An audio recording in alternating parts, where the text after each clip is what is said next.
Okay, we are continuing to talk about population genetics, and I realized we worked a couple of problems on Friday from the practice set, but I didn't really do a great job of setting up why the Hardy-Weinberg equation works the way that it does. And I want to do that now, and I want to do that by giving you kind of a simple example.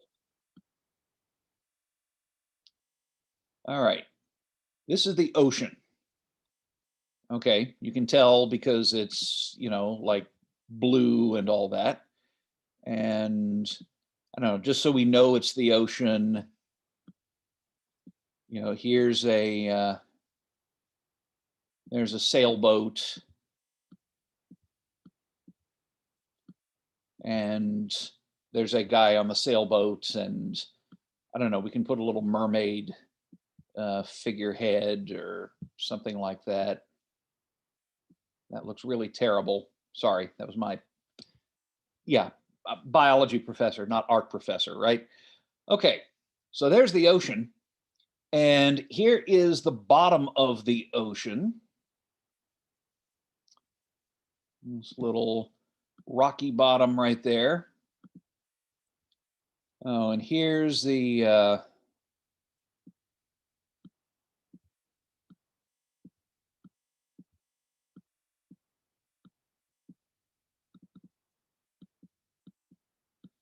okay, sorry, that's that crab singing under the sea, nobody beat us, catch us, and eat us in fricassee, or okay, whatever it is. Okay, there's your crab. And on the bottom of this ocean, we have oysters. So here's an oyster. Give it little growth rings on its shell. There's an oyster. And there's an oyster. And there's an oyster. We can put lots of oysters here. And you could do what I'm about to show you with modifications with any organism at all. But I pick oysters because on summer nights, when the tides are low, is when oysters like to get romantic. And being oysters and having not much of a central nervous system, they don't really have very complicated reproductive behavior. What oysters do is fire off into the water huge clouds of egg cells and sperm cells. And that's what I'm drawing up here. These are eggs and sperm. And in real life, they're not nearly this big. Um, Presumably, you know this. But there's some sperm. There's a sperm. There's a sperm. And each oyster can fire off millions of eggs at once. So it's total gamete soup for a while. Certainly, many of the eggs and sperm end up washing away and never get fertilized, but some of them do manage to find each other. And the sperm will fertilize the eggs, as sperm do. The zygotes will divide into 2, 4, 8, 16. They end up becoming larvae. The larvae that survive the next few weeks will settle on the bottom if they can find a spot and grow into the next generation of oysters. And it's the circle of life and it moves us all. Okay. So let's say we have some gene, doesn't matter what it is right now, and it comes in two alleles, which I'm going to represent as big A and little a. So one of these oysters could be homozygous for big A. This one could be homozygous for little a.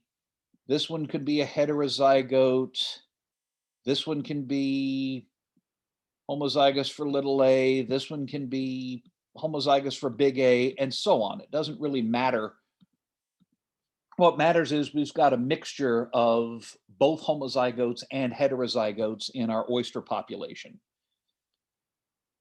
And when these oysters send out these big clouds of gametes, of course, each egg and sperm is going to be carrying either a big A allele or a little a allele. So this oyster can produce only big A gametes, and this oyster can produce only little a gametes, and this oyster can produce both, and so on. So we have some mixture of gametes that are carrying big A and gametes that are carrying little a.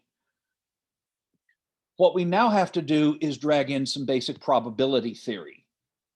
There is some proportion of gametes in the soup, eggs and sperm together, that's carrying the big A allele.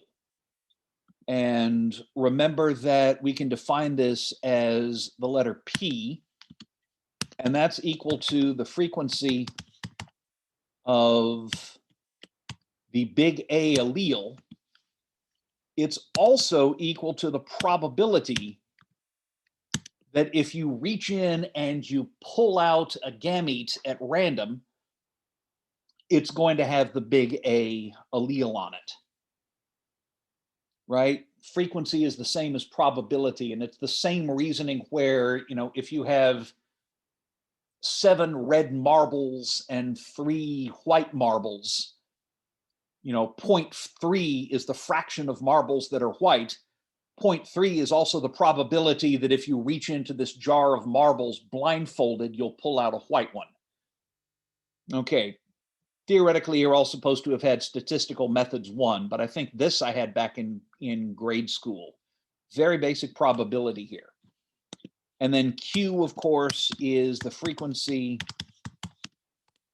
of the little a allele. It's also the probability that if you reach into gamete soup over here and you pull out a little a allele, you will have, it will be carrying little a. Okay, so here's the question. What is the probability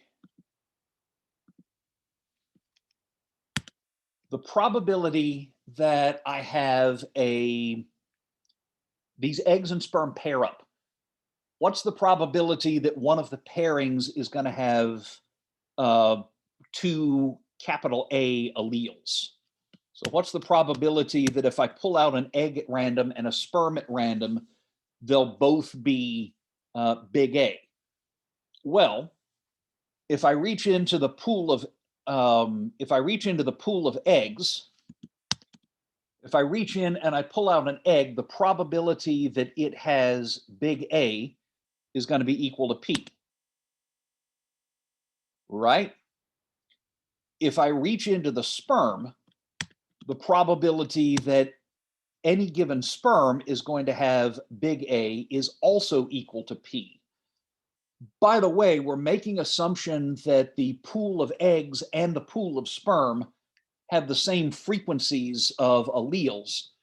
There's cases where that might not be true, in particular if we've got like a sex-linked gene, because the probability of having a particular allele on an X chromosome is going to be different for eggs and sperm, because only about half of all sperm have an X chromosome, whereas all eggs do. That's certainly true for humans. I don't even know if oysters have XY sex determination or not. But in some cases, you might have to modify this a little bit. But we're assuming, to keep it simple, that the probability of pulling a big A allele is the same whether it's eggs or sperm we're talking about. So the probability that I reach into my pool of eggs and I pull out an egg with a big A allele is just P. The probability that I reach into my pool of sperm and I pull out one with a big A allele is also P. And the probability of 2 things happening is the product of their separate probabilities, which is, of course, P times P, or P squared. All right, by the same reasoning, the probability of me reaching into my pool of eggs and pulling out an egg with a little a allele is Q. And then the probability of me reaching into the pool of sperm and pulling out one with a little a allele is also Q. And the probability of both of those happening is the product of the separate probabilities. So that gives me Q squared. Okay. Now, what about my probability of getting a zygote that's heterozygous? Well, the probability of me reaching into the pool of eggs and pulling out one with big A is P. And the probability of me reaching into the sperm pool and pulling out one with little a is Q. So P times Q is the probability of getting a big A egg pairing up with a little a sperm. But that's only one way for you to get a heterozygote. The other way is you could have a little a egg and a big A sperm.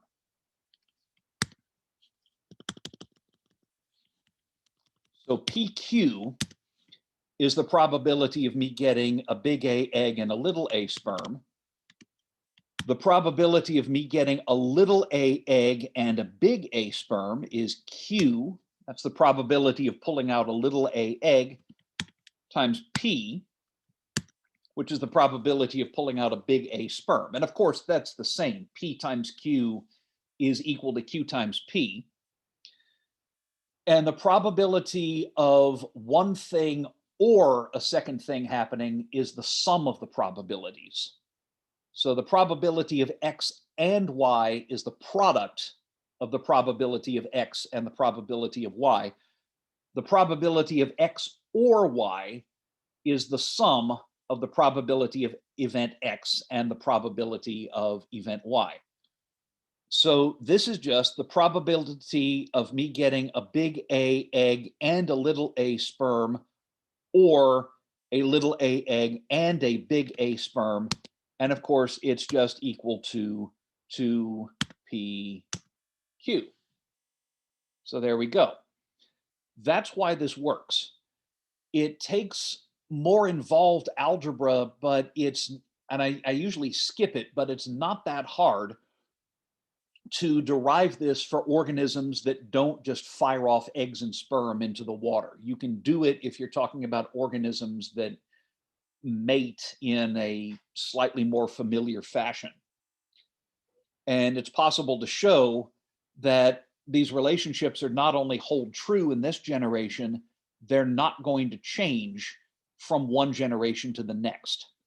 So that's my rather simplified explanation of where the Hardy-Weinberg condition comes from. And if you recall,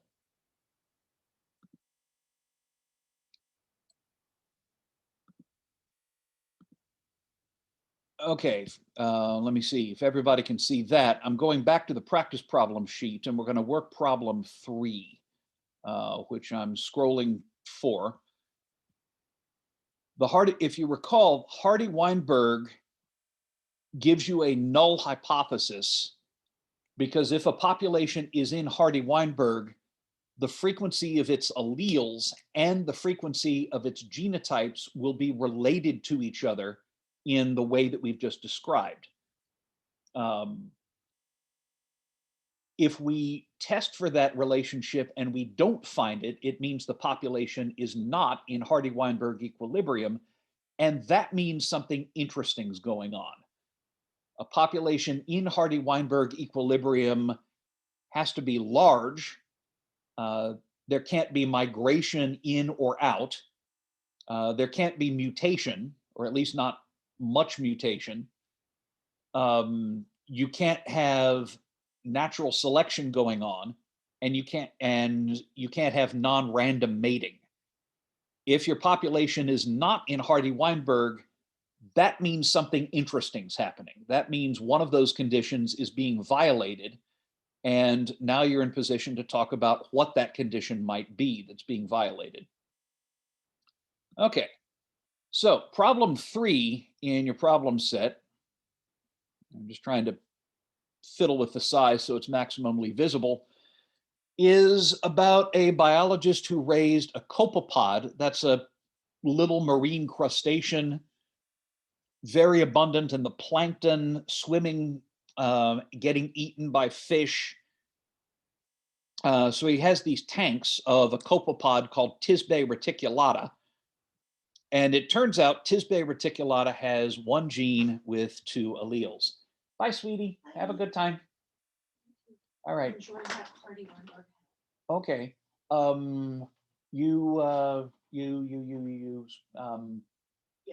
Okay. Okay. It'll be about 30 minutes or so. Sure. Okay. Sorry, my wife's stepping out, so have to give the appropriate husbandly greetings. Okay, so Tisbe reticulata happens to have one gene. It's got two alleles, written as V superscript V and V superscript M. I don't happen to know what those alleles code for or what they even do. What's important is that they show incomplete dominance, which means that you can directly calculate allele frequencies from the data. You don't have to guess because you can tell both homozygotes from the heterozygote. So in one of his tanks, he counts 1,751 copepods, 353 that are homozygous for the VV allele, 1,069 that are heterozygous, sorry, and 329 for the VM allele homozygotes. Come on, Wagner. So let me see if I can remember that, but I'm going to go ahead and hit the whiteboard and let's work that. All right, I need to clear the whiteboard.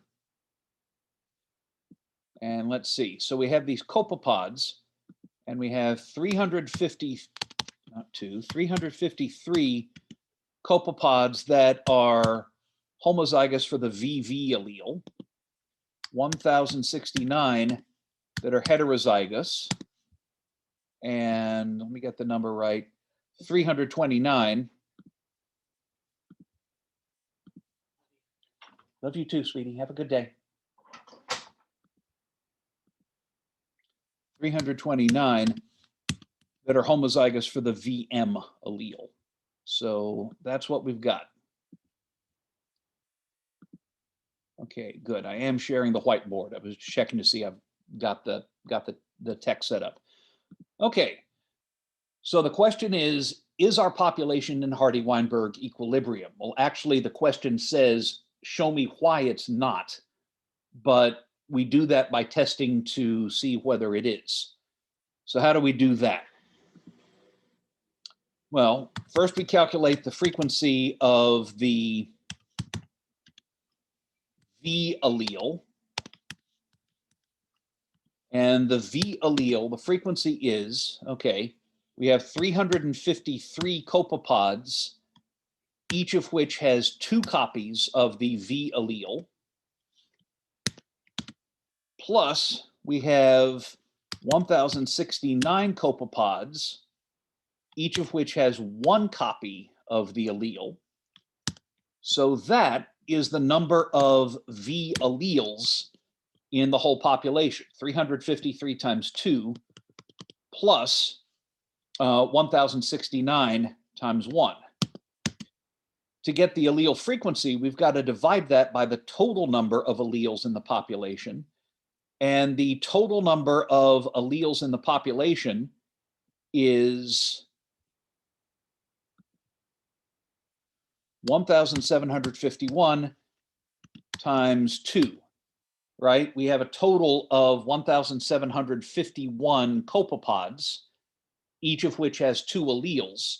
So the denominator there is 1,751 times 2, which is going to be 3,502, I do believe. So let me get my handy dandy calculator here. And that means that our frequency of the little v allele is 353 times 2 plus, which is 706 plus 1069 times 1 is 1775 divided by 1751 times 2, which should be 3502.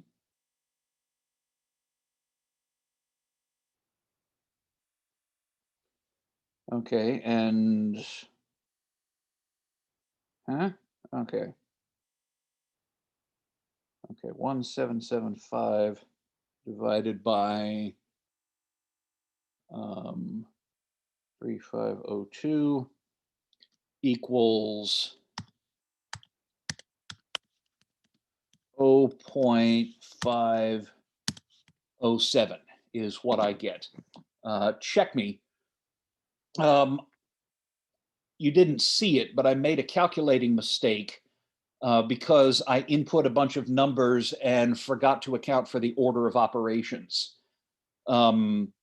Easy thing, but if you're working an unfamiliar problem, I've seen people fall victim to things like that. And I know you guys already know it, but like my dad says, the stupid mistakes count off just as much as the smart ones. Okay, so what's the frequency of M?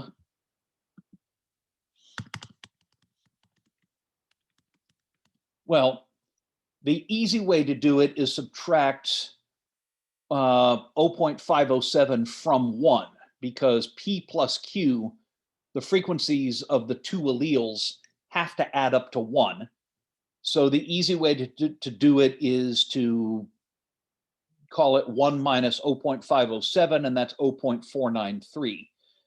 If we want to do it the long and painful way, the frequency of M is going to be equal to 329 copepods with 2 copies of the M allele and 1069 copepods with 1 copy of the allele, all divided by 1751 copepods with 2 alleles each. So that's your fraction of all of the alleles that are M. So if we plug and chug that, we get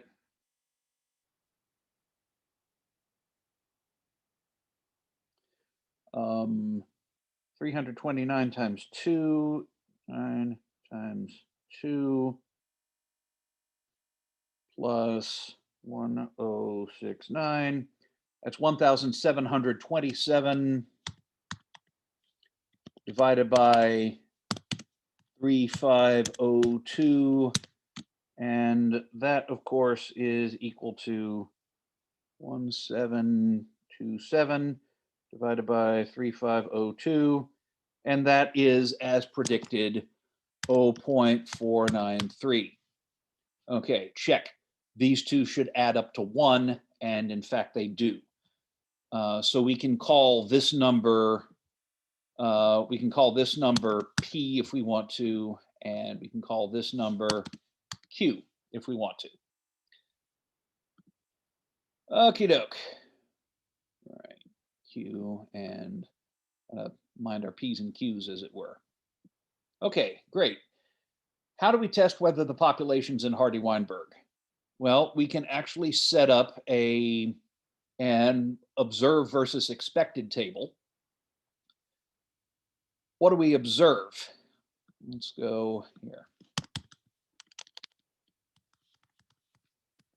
Our observed is our VV genotype. The frequency of VV is 353 divided by 1751. Have an equal sign in there. 353 divided by 1751, which is 350. Come on, Wagner, clear that. 353 divided by 1751, which is 0.201. The frequency of heterozygotes is 1069 divided by 1751, which is 1069 divided by 1751, which is 0.61. I can round up, we'll call it 0.611. And frequency of MM individuals is 329 divided by 1751 equals 329 divided by 1751 equals 0.188. Check to make sure I did the math. Do these three add up to 1? Yes, in fact, they do. Occasionally, you'll find they don't add quite up to 1 because of rounding off error. If they add up to something very different from 1, then you've probably made a mistake somewhere. But if they add up to 0.9999, again, that's probably just error due to rounding off, and that can be ignored. Okay, so that's what we're observing. What would we expect if the population is in fact in Hardy-Weinberg? Well, there, the frequency of VV homozygotes would be 0.507 squared. And that happens to be, well, it's going to be close to 0.25, but just a sec. 0.507 times 0.507, 0.257. Our expected frequency of heterozygotes is going to be 2 times 0.507 times 0.493, which is 2 times 0.507 times 0.493, and that's 0.4999. I'm going to say it's 0.5, close enough. And then frequency of the other homozygote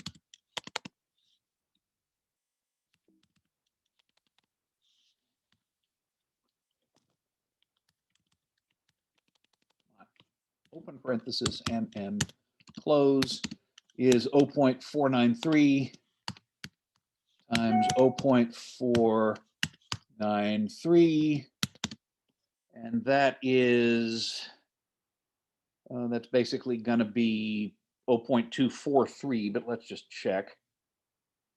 0.493 times 0.493 is, as predicted, 0.243. Okay, check those, and these three numbers add up to 1. People get confused sometimes adding up these three numbers that we just calculated, these right here. Adding those up to 1 is not how you test to see whether the population's in Hardy-Weinberg. The way you would test would be to plug these numbers into a chi-square would work fine. I guess there's others you could use, but I would go with chi-square because you have a column of observed, and then of course you compare that with the expected results if the null hypothesis is true. The adding these columns of numbers right here is not how you test whether you're in Hardy-Weinberg. It's how you test that you didn't push a wrong button on the calculator when you were working the problem. It's just a test to see that you got your arithmetic right.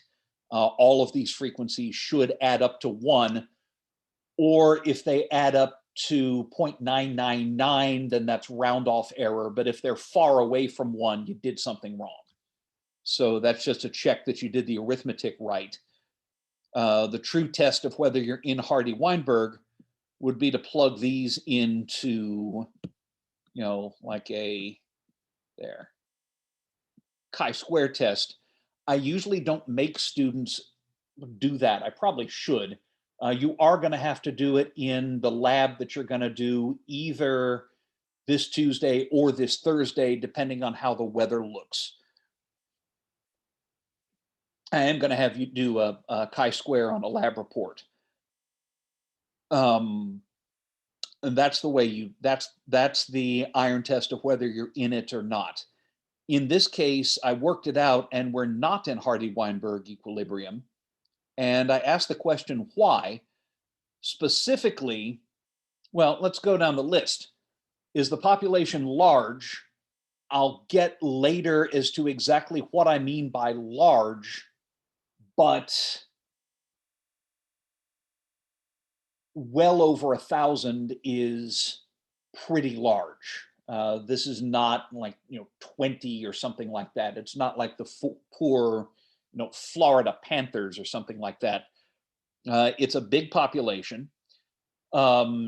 Is there migration in or out? No, because these are raised in tanks and copepods can't fly. Is there mutation? Yes, there always is, but remember that by itself, mutation is very, very weak at pushing populations away from Hardy-Weinberg equilibrium in most realistic circumstances. I mean, if these copepods are like living, not in the ocean, but in the freaking reactor core of Arkansas Nuclear One, then maybe. But in realistic populations, mutation by itself takes a very, very long time to push a population away from Hardy-Weinberg. So we can usually rule that out. That leaves natural selection and non-random mating. Both of those are possible. The only clue that we've got is that the scientist is raising these copepods in very crowded tanks. So if they're crowded, that might be imposing some kind of selection on them. One concept that I'm going to introduce again on Wednesday is something called a balanced polymorphism.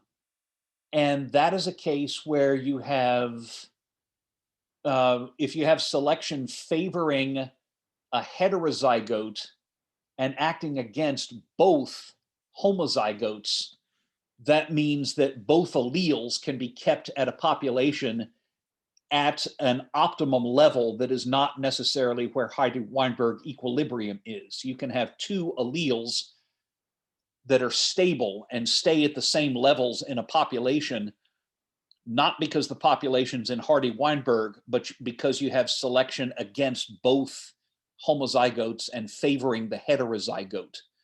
The classic example of this is sickle cell anemia in Africa, but we'll talk about that on Wednesday.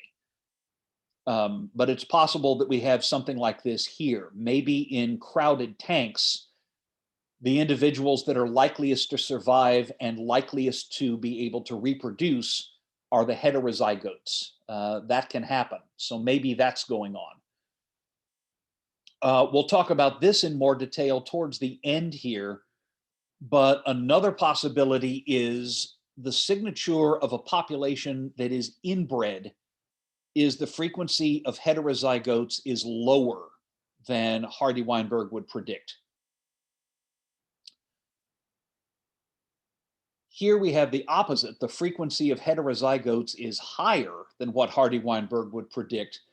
So that could mean that we have the opposite of inbreeding. We have deliberate outbreeding. The copepods are not selecting mates truly at random. They're being very selective and they've got some way to avoid mating with close relatives. There's a number of ways that can happen. We'll talk about this more when we get to sexual selection. But quite a lot of organisms have mechanisms to ensure that they don't mate with close relatives. Maybe these copepods can sense the genetic relatedness of a particular mate when they're deciding who they're going to mate with. Um, I don't actually know. That would be an interesting project in itself, but that's another possible explanation for why we have unusually high heterozygotes in our copepod population. Okay, you with me so far? Everybody happy? Yay! All right. Let me flap my gums at you clowns for about 10 minutes or so because I want to introduce one of the most misunderstood concepts in the whole class. So I'm going to go ahead and clear the whiteboard. I'm assuming that you have followed along with this perfectly well. And it's a concept called fitness. I tell you what, I don't really need the whiteboard at the moment. So I'm just going to go to, yeah, I'm just going to go to me.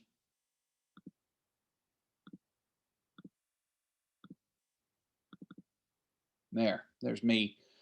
Um, you have to be really careful using the concept of fitness. People tend to sum up Darwin's theory with the catchphrase survival of the fittest. I start twitching uncontrollably and seeing red when anybody tells me that phrase. And there's two reasons. One is that Darwin didn't actually come up with that phrase, it was coined by a Victorian British philosopher named Herbert Spencer, who is probably in the Guinness Book of World Records with the title of most boring human in existence. The guy wrote these incredibly long books of philosophy, um, most of which are not particularly well thought of now. But he did come up with the phrase survival of the fittest because he liked Darwin's ideas because he could work them into his own cosmic philosophy, which basically involved explaining how the entire universe had begun in this completely formless and chaotic cloud of dust and was predestined to culminate in the British Empire, the greatest accomplishment of the entire universe, the British Empire in the 19th century. Yeah, imperialist kind of. So Darwin didn't say that. And survival of the fittest gets two things very wrong. One is that it's not survival we're talking about, it's reproduction. You can be the most badass survivalist in the world. Like, right, you can make, Bear Grylls look like, um, I don't know, Blackpink or something, whatever pop stars you listen to. You can be the most badass of all badasses that lives on raw meat and runs 50 miles up mountains and sleeps out in blizzards dressed only in the skins of animals that you've killed with your bare hands. And if you don't pass on your genes, then as far as evolution is concerned, you're not relevant. It's about reproduction, not survival of the individual. It's reproduction. The other thing that everybody gets wrong is when I say survival of the fittest, what most people think of is survival of the meanest, survival of the most savage predator on the Serengeti plain, the most ruthless white shark in the depths of the ocean, or the most vicious, I don't know, hyenas savagely disemboweling the helpless meerkats, or whatever it is they're showing on Animal Planet this week. They tend to go for that kind of savage predator business. That's really not most of what fitness is all about. Um, High fitness does not necessarily mean high degree of savagery and bloodshed. We can talk about fitness in very peaceful animals. We can talk about fitness in bunny rabbits. We can talk about fitness in garden flowers and things like that.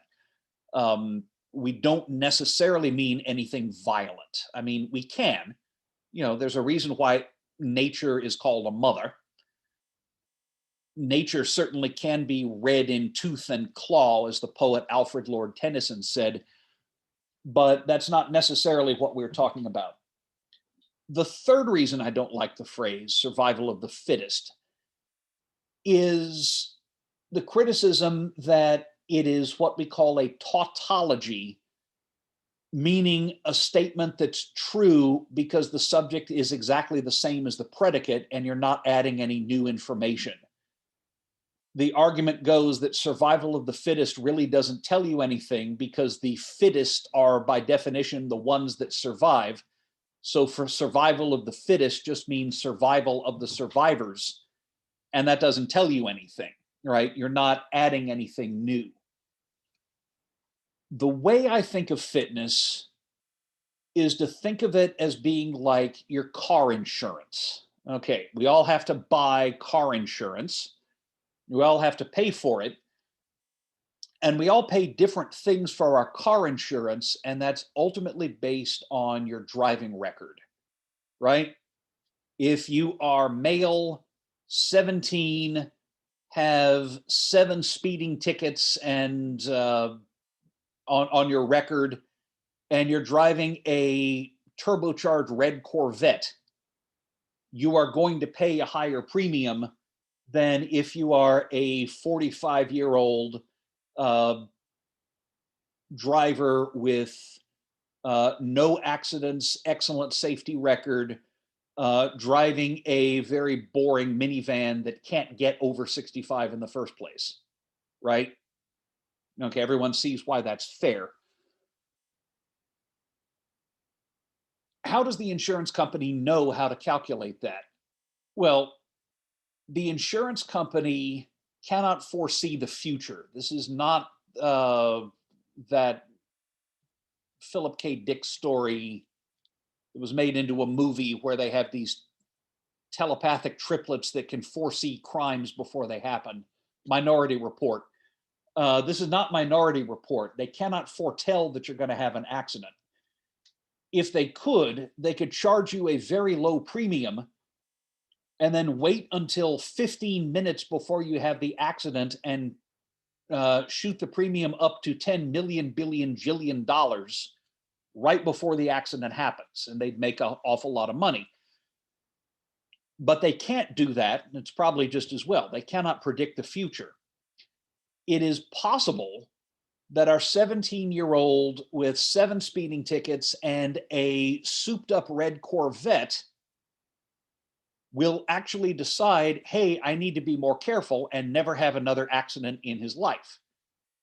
It is possible that our 45-year-old suburbanite with a minivan has never had an accident in her life, but is finally going to say, hey, F it, and drive out to the interstate, slam down on the accelerator, and end up leading a cop car chase through 5 counties before finally crashing into a highway divider. There's always a chance that your safe and careful driver is just going to lose it, or that your risky driver is going to suddenly shape up or get very lucky, right? You can't foresee that the 17-year-old Corvette jockey is going to have an accident. He might not, he might never. Maybe he will suddenly decide to be responsible. So what the insurance company does is they calculate your risk of an accident based on the class of drivers that you're in. Our 17-year-old himself might turn out to be a really safe driver, but they'll calculate his premium not just on the basis of his own driving record, but the basis of the driving records of everybody in his age bracket who drives similar cars. So they'll look at the accident rate of all males 17 to 25 who own red sports cars and calculate his premiums based on that. On average, he's got a higher risk of accidents. Or to put it a little better, there's a higher rate of accidents in the class of drivers that are like him. The careful suburbanite with the minivan is going to pay less because they can calculate the accident rate for all suburb dwellers 35 to 50 who drive minivans. And they can tell that in that class of drivers, um, there is a particular accident rate and it happens to be low. So they can offer a lower insurance premium because that class of drivers has a lower rate of accidents. So when they're calculating your premium, they're not really calculating it based on you because they cannot see the future and foretell when you are going to have an accident. You know, just to, our suburbanite is a pretty safe bet, but our suburbanite could lose it one day, or our suburbanite in the minivan could just get colossally unlucky. Even very careful drivers sometimes have severe accidents, just because of rotten luck. So they can't foretell whether this one person is going to have an accident, but they calculate the probability of accidents over classes of drivers. And the way we introduce the concept of fitness into Hardy-Weinberg is that way. There's no way we can talk about individual fitness at all. We can't say, I have greater fitness than you. What we can say is say that individuals with my genotype, on average, have more surviving offspring than individuals with your genotype. But that's not calculated as something that individuals have. I do not have a fitness. You do not have a fitness. The class of everybody that has your genotype has a fitness associated with it. And I have got 9:54, so I'm going to take 15 minutes and go, take on caffeine and discharge it as well. And I'll encourage you to do the same. And when we come back, I'm going to work a problem that shows you how you can incorporate evolutionary fitness into Hardy-Weinberg type problems. So I will now